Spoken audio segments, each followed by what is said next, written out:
Games Week on .tv.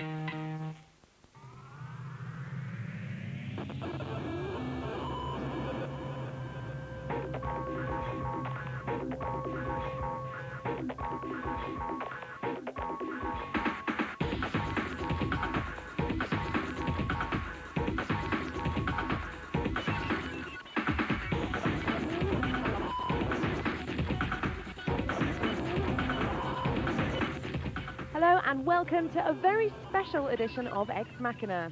In the next 30 minutes, we'll bring you exclusive coverage from E3, the world's premier video game event. We'll preview the biggest games coming your way, get the latest on brand new consoles from Nintendo and Microsoft, and generally join in the mayhem and madness of the greatest show on Earth. But for those of you who think E3 is a food additive, allow us to set you straight.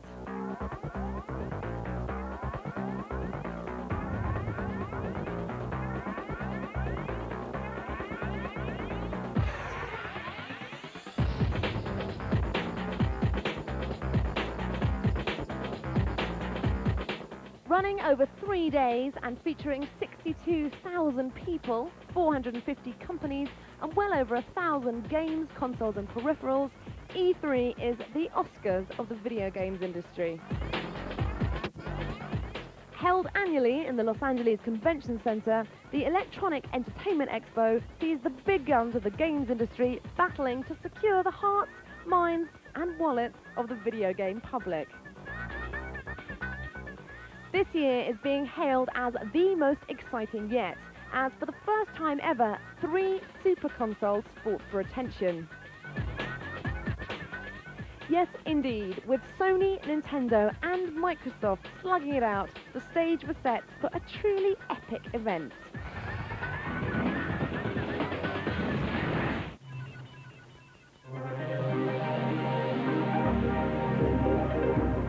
To get down to the nitty-gritty and look at the games on show for a console you may have heard of. It's been out for a while now, and after an initial bunch of mediocre games, it was time for the PlayStation 2 to deliver. Leading this year's counterattack was a playable version of Wipeout Fusion. Perhaps this title will prove as significant to the PS2 as earlier versions were to its predecessor. Equally stunning air-skimming action could also be found.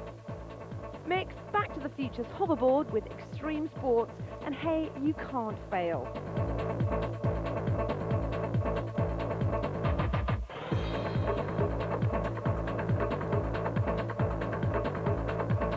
Life was looking every bit as good as the PC version, and will include the original adventure as well as sequels, Opposing Force and Blue Shift.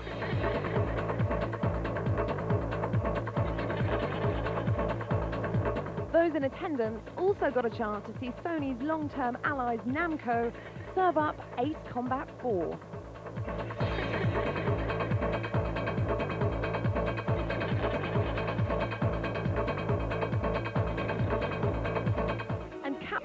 Wowed us with Maximo, a 3D sequel to Ghosts and Ghouls that featured gorgeous graphics and rock-solid gameplay.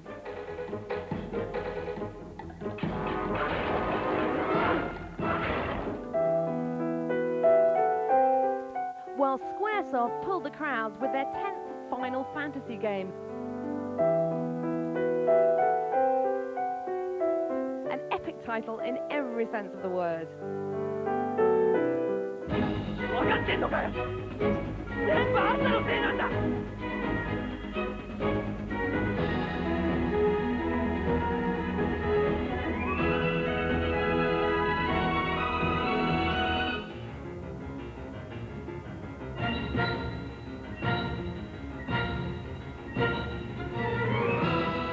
私、死を倒します。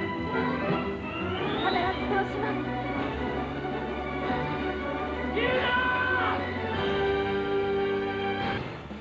But causing the biggest stir right here, right now, was Gran Turismo 3. Literally weeks away from release in the States, the significance of this title can't be overestimated. Exploiting the game's multiplayer option, link-up races were staged on Sony's stand, leaving punters in no doubt that this truly was their killer app. And as we'll see, considering what they'll be up against, the arrival of GT3 comes not a moment too soon.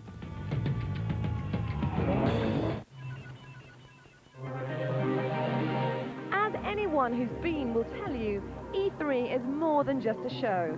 It's a major assault on the senses.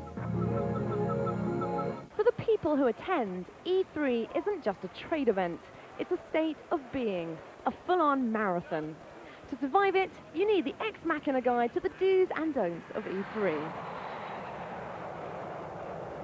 If you're travelling by air, don't drink on the plane. 12 hours later, you're liable to arrive in California looking like an end-of-level boss from Resident Evil. Once in LA, try to retain a sense of reality. Remember, you are neither a movie star nor a gangster rapper. You will not pull Pamela Anderson on Venice Beach, and you will not take part in heavily armed car chases. It's like heaven, isn't it? Is that the Sandman? Wake up, that's Farmer John. There's nothing like the down-home taste of Farmer John bacon to get you. Indeed, the main aspect of driving in Los Angeles is the freeways. Hundreds of miles of sprawling concrete, often highly congested. Bacon? Sure, we could have Farmer John bacon in the spinach salad. Absolutely. When you arrive at the gigantic convention center, get ready to spend most of the morning trying to park. The show itself can be tackled on autopilot. You'll quickly find out what the main talking points are, and once you have, simply repeat these to everyone you meet. Lunchtime presents its own challenges. There's nowhere else to go, so prepare to queue for an overpriced burger. No doubt made of the kind of hormone-heavy beef the EC tried to ban, until the Americans threatened a trade war. At the end of the day, you'll want to unwind, but don't bother trying to find a place free of games people. There aren't any. No, like everyone else, you'll end up in the Gotham Bar in Santa Monica until the early hours of morning. Cheers.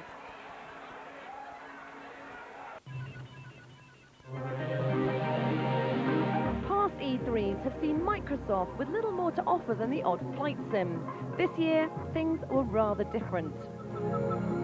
Microsoft Xbox is the new kid on the console block and has its work cut out if it's going to make its mark. At E3, the machine's American price point and release date were finally announced. So, assuming you've got the requisite $299 on the 8th of November, what might you be playing? In an impressively stage-managed event, we got the lowdown from the creators of two of the machine's big titles, Munch's Odyssey and Halo. The latter even featured 4-player split-screen death matches, and in a first for a console, linking two machines together allowed up to 8 players to take part. Yeah, multiplayer gaming should prove a big pull on the Xbox. And if E3 is anything to go by, so will cartoon-style graphics as featured in 2 titles, Cell Damage and John's Drama. Other surprises included Mad Dash from Gex creators Crystal Dynamics, and Pirates of Skull Cove from Westwood Studios. Less impressive, perhaps, was the number of slightly enhanced versions of PlayStation 2 titles. Leading this particular pack were Tony Hawk's Pro Skater and Star Wars Starfighter, Special Edition. A more positive strategy for the Xbox might be to exploit the machine's roots and tap into the potential of a couple of E3's stunning PC titles. The highly anticipated Max Payne oozed style, as well as featuring some heart-stopping bullet time gameplay. Design excellence was also on show in Galleon, the first title from Tomb Raider creator Toby Gard's new company.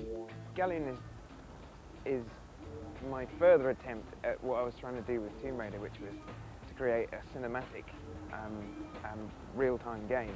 It's much more stylized, it's much more exaggerated. So the main character is very fluid, he's really responsive, he's got an enormous variety of movement, you can sort of go anywhere you like. kind of like a kung fu genius. And I wanted to get that in and mix it with a really good story and some proper characterization for a change. Toby has yet to announce what consoles will see Galleon on, but an Xbox version is a distinct possibility. Well, that's it for part 1. Join us for part 2 as we lift the lid on Nintendo's new console, we get up close and personal with E3's Glamour Girls, and reveal our very own nomination for Game of the Show.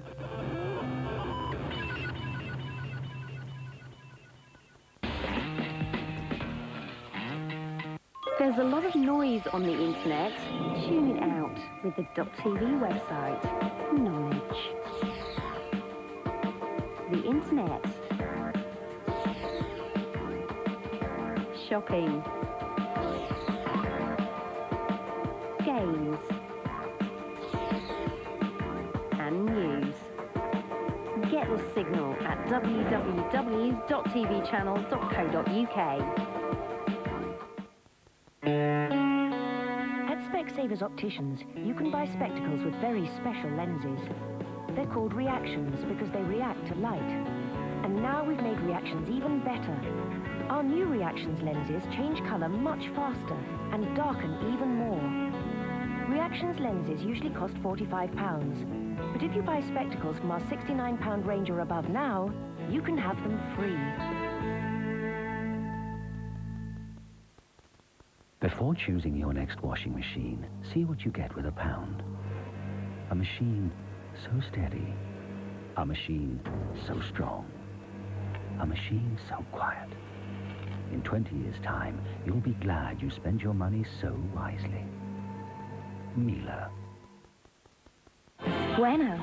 What's that? Something you've never tasted before. Crispy wafer covered in chocolate with a smooth and creamy hazelnut filling. It's both crispy and creamy. You haven't lived until you've tried one. Bueno. Deliciously crispy, deliciously creamy.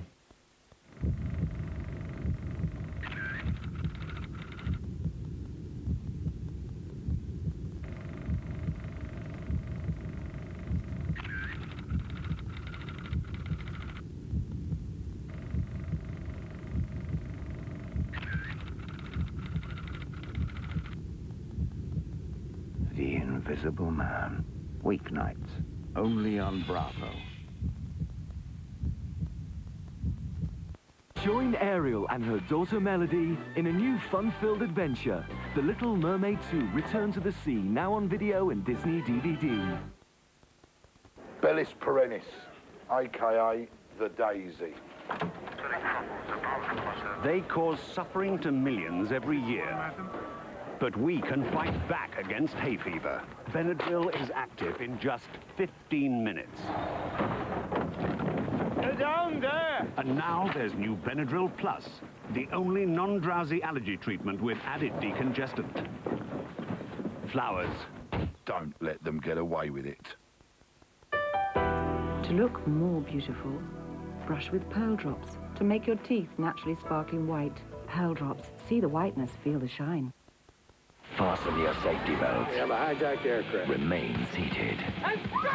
And prepare for takeoff. MovieMax hits the airwaves as the terrorists take over. Who's in charge? You are. Mid-air turbulence. Terminal terror. One way or the other, we're going down. Stay calm. Don't panic. All fights fitted with action hero as standard. Tell me you're good at this. I'm the best. Skyjack. Sunday from 8 on Sky MovieMax.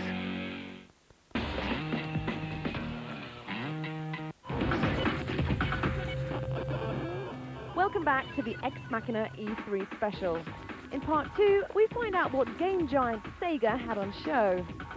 Take a trip to the murky world of Pensia Hall, and find out why Nintendo is still a force to be reckoned with. First though, let's soak up some of the glitz, glamour and tack that is E3.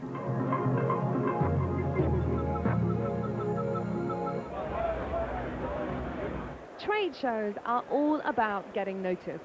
And with a largely male crowd, the preferred method at E3 is, well, totty.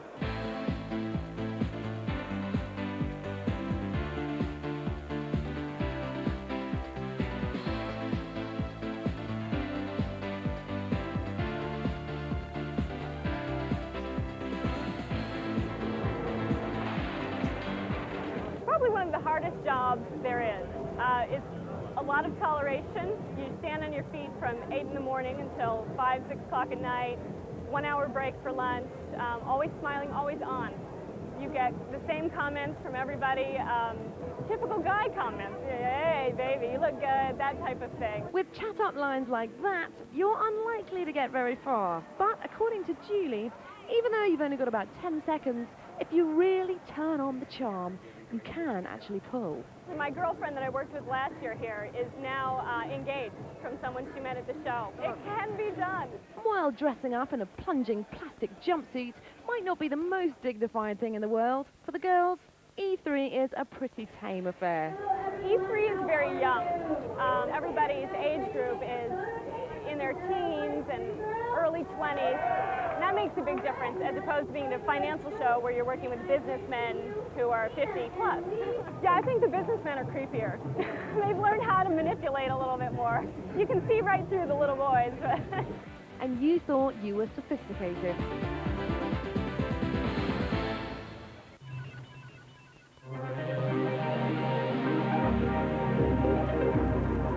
More games coming as we catch up with one of E3's biggest hitters. Japanese veteran Sega arrived at the show for the first time, not as a console manufacturer, but purely as a software company. But while production of the Dreamcast might have ceased, there are still some top-draw games on the horizon.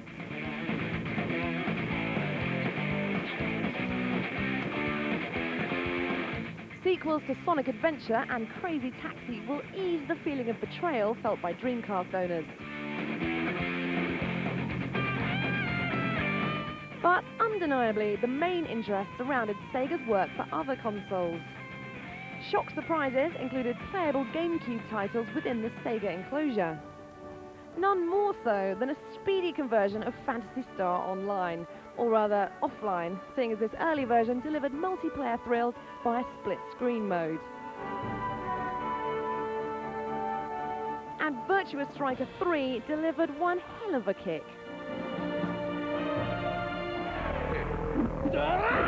PlayStation 2 fans expecting to play Virtua Fighter 4 were disappointed. But Microsoft seemed the most favoured suitor of the show. There was a showing of Jet Set Radio Future,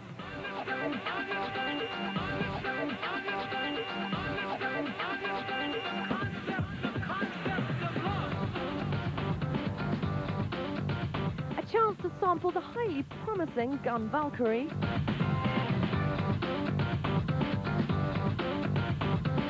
and an announcement of new titles by Big Cheese Peter Moore. I am pleased to announce today that Sega is premiering 2 next-generation titles on Xbox. A new version of Crazy Taxi, called Crazy Taxi Next, and from our incredibly successful arcade heritage, The House of the Dead 3. While Sega might have crashed and burned as a console company, it seems their future as a software house could be very bright. Can you feel life moving through your mind? Ooh, looks like it came back for more. A change of scene now, as we visit a little-known side of E3.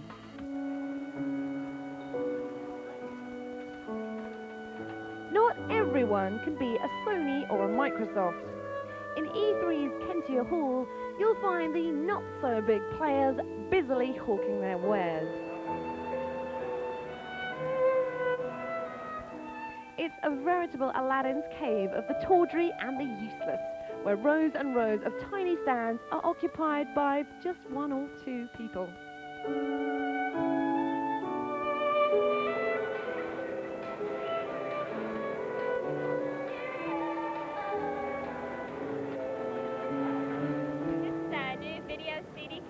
CD machine, and it's by Tao Music Incorporated, called IKTV. Basically, you just connect it to your TV. JSRF's new chair, the Cobra chair, is a fully articulated robotic chair that works with full 3D graphics. This is the latest creation of sticker picture booth. And what it is, you go in there, take a photo of your face, and... It's easy to laugh at Kentia Hall, and indeed we did. But somehow, it just wouldn't be E3 without it. Character, out comes a CD of that character, and with the CD, you can go onto our website. Next stop, a visit to a stand with a slightly bigger corporate punch.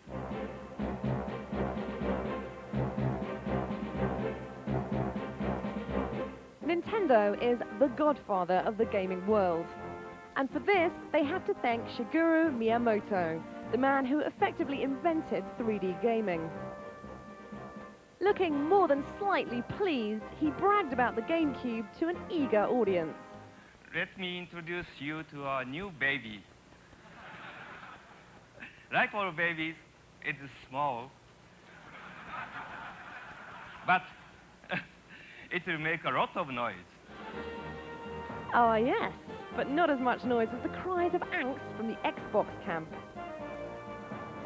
With the GameCube's Japanese launch set for September the 14th, Nintendo stunned the show by announcing an American release on November the 5th, 3 days before the Xbox goes on sale and at $100 less than Microsoft's machines.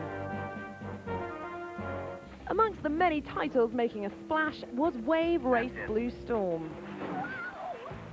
Loved the sumptuous gameplay of the original N64 version? Well, be prepared to get wet and wild all over again. Nice job. You just got a turbo. Let's go. Also mixing N64 nostalgia with astonishing visuals, Donkey Kong Racing. Yep, the gang are back, and this time they've got rhinos.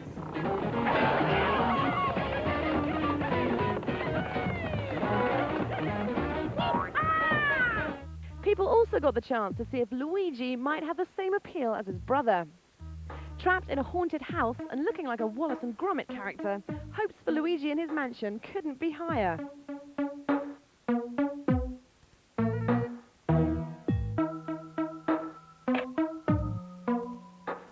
The real oddity of the lineup came in the form of one of Miyamoto's personal projects. Pikmin was bizarre, but it offered something his titles have always been known for: originality.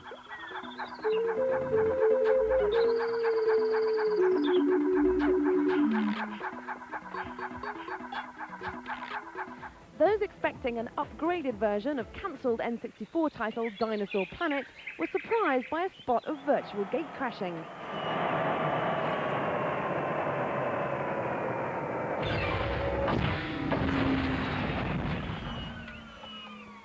The worlds of Rare's former epic and Star Fox have merged. Things may never be the same again. Infuriatingly, Nintendo would only commit to a European release sometime in 2002. But whenever it finally arrives, the GameCube promises to be very special indeed.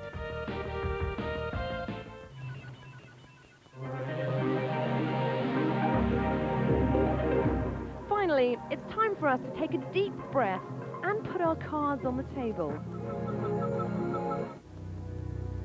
As regular viewers will know, it's traditional that every E3 we name our game of the show. Nope, it's not Metal Gear Solid. Although some new video was on show, the only playable stuff was the demo released a couple of months ago. This year, it was a 3-horse race.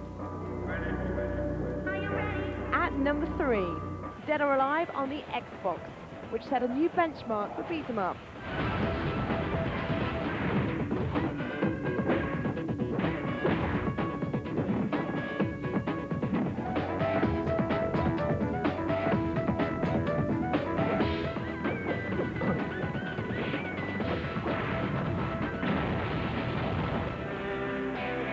At number 2, the sequel to Silent Hill on the PlayStation 2, which could well be the most disturbing game ever produced.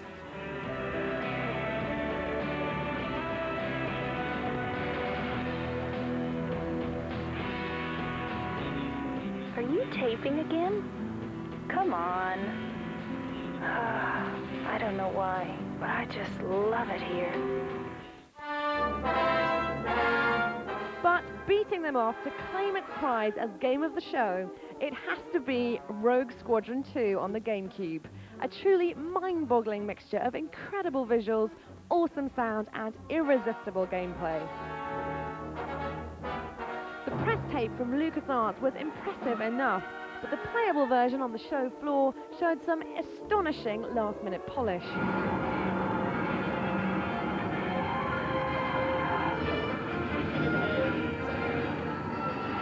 But not bad.